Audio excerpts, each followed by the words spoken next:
দেখুন বন্ধুরা, এগুলো কি বলুন তো, এত বড় বড় এগুলো কি বলুন, সোয়াবিন। এত বড় বড় আজকে এই বড় বড় সোয়াবিন রান্না করে দেখাবো, কি দারুণ টেস্ট হবে। এগুলো আমি ভিজিয়ে রেখেছি জলে, দেখুন ভিজিয়ে রেখেছি, আরও ছোট ছিল একটু, এই ভিজানোর পরে দেখেন কত বড় বড় হচ্ছে। হ্যালো বন্ধুরা, আমি সোয়াবিন রান্না করার জন্য দেখুন সব রেডি করে রেখেছি মশলা। হয়ে দেখেন এই যে ডুমো ডুমো করে আলু কেটে রেখেছি, পেঁয়াজ কুচানো, টমেটো কুচানো, রসুন, আদা, গোটা জিরে, গোটা গরম মশলা, শুকনো লঙ্কা, এগুলো আমি এই মশলা এগুলো আমি মিক্সিতে করে নেব, বেটে নেবো আর কি। আমি এখন যে আলুগুলো কেটে রেখেছিলাম সেটা সাদা তেলে ভেজে দেবো।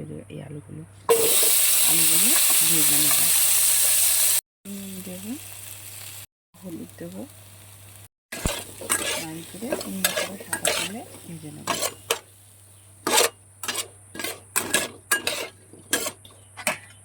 দেখুন বন্ধুরা, আমি আলুটা ভেজে নিয়েছি, এবার সয়াবিনটা ভেজে নেব। সাদা তেল দেব আর একটু ঘি দেব। সয়াবিনটা একটু ঘি দিয়ে ভাজলে ভালো লাগে, একটু ঘি আর সাদা তেল মিক্স করে সয়াবিনটা ভাজতে হবে। এই দেখুন বন্ধুরা, সয়াবিনটা আমি জলে ভিজিয়ে সুন্দর করে চিপে তুলে রেখেছি, এবার এটা ভাজবো।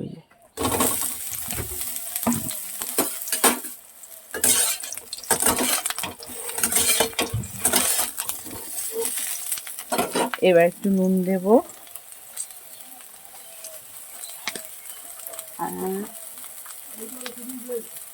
একটু হলুদ দেব,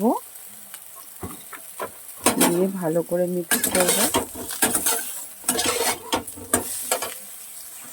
বন্ধুরা, ভাজা ভাজা হচ্ছে, ভাজা প্রায় হয়ে গেছে, ভাজা ভাজা।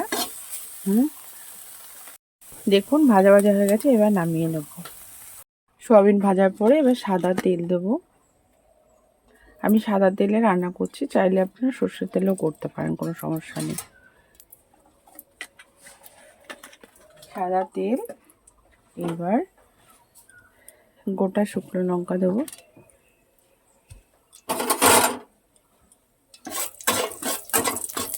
একটু ভাজা ভাজা হবে। এবার গোটা গরম মশলাটা দেব, এলাচ আর দারচিনি, আপনারা চাইলে লবঙ্গ দিতে পারেন। গোটা জিরে দেব,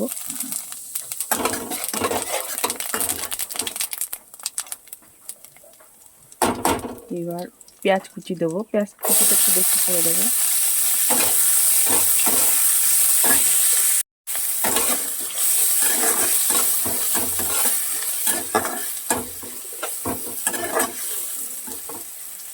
পেঁয়াজ কুচি, এবার একটু নুন,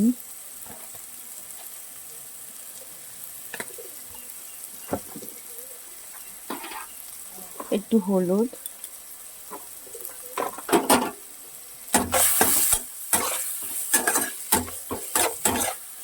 ভালো করে মিক্স করে ভাজা ভাজা হবে পেঁয়াজটা।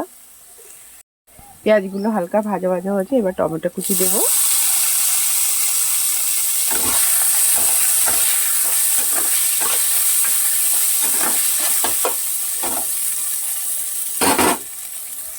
টমেটো কুচি দেওয়ার পরে হালকা একটু ভেজে এবার দেখুন এই বাটা মশলাটা দিয়ে দেবো। এর মধ্যে আছে আদা, রসুন, জিরে, গোটা ধনে, শুকনো লঙ্কা সব একসঙ্গে আমি বেটে নিয়েছি। আপনারা চাইলে এটা আলাদা আলাদা করেও বাটতে পারেন, আপনারা চাইলে গুঁড়ো মশলাও ব্যবহার করতে পারেন। এগুলো এবার দিয়ে দিলাম, ঠিক আছে।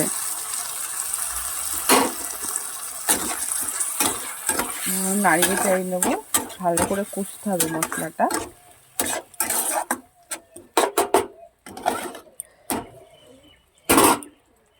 দেখুন মশলাটা ভাজা ভাজা হচ্ছে, সুন্দর।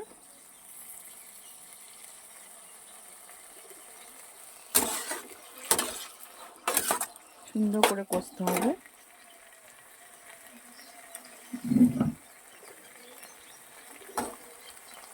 দেখুন বন্ধুরা, মশলাটা ঠিক দারুণ কষা কষা হচ্ছে। মশলাটা যত ভালো ভাজা হবে রান্না তত ভালো টেস্ট হবে। দেখুন মশলাতে তেল ছেড়ে দিয়েছে, এবার আমি যে ভাজা আলুটা দিয়ে দেবো।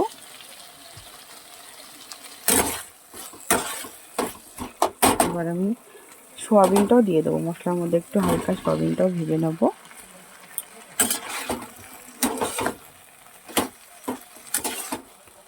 দেখুন বন্ধুরা, পুরো ডিমের সাইজ, এক একটা ডিমের সাইজে সোয়াবিনগুলো।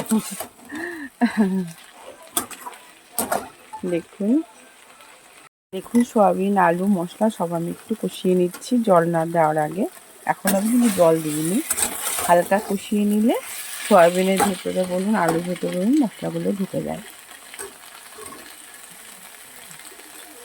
আমার কষানো হয়ে গেছে, এবার আমি জল দেবো। আপনাদের আগেও বলেছি রান্নাতে সবসময় উষ্ণ গরম জল ব্যবহার করতে হবে, ঠিক আছে? আমি উষ্ণ গরম জল করে আগেই রেখে দিয়েছিলাম, জলটা দিয়ে দিলাম। জল দিয়ে এবার টকবক করে ফুটবে, আমি একটু ঢেকে দিচ্ছি। ঢাকনাটা খুলে দেখুন কি টকবক টকবক করে দারুণ ফুটছে, আর কালারটা কি দারুণ হচ্ছে। দেখুন হয়ে গেছে, আলুও সিদ্ধ হয়ে গেছে। এবার নামিয়ে দেবো। নামানোর আগে একটু ঘি ছড়িয়ে দেবো, হালকা করে একটু ঘি দিয়ে দেবো। ব্যাস, রান্না কমপ্লিট। দেখুন সয়াবিন, আলু সয়াবিনের তরকারি, ওয়াও ইয়াম্মি। দেখুন দারুণ টেস্ট হবে।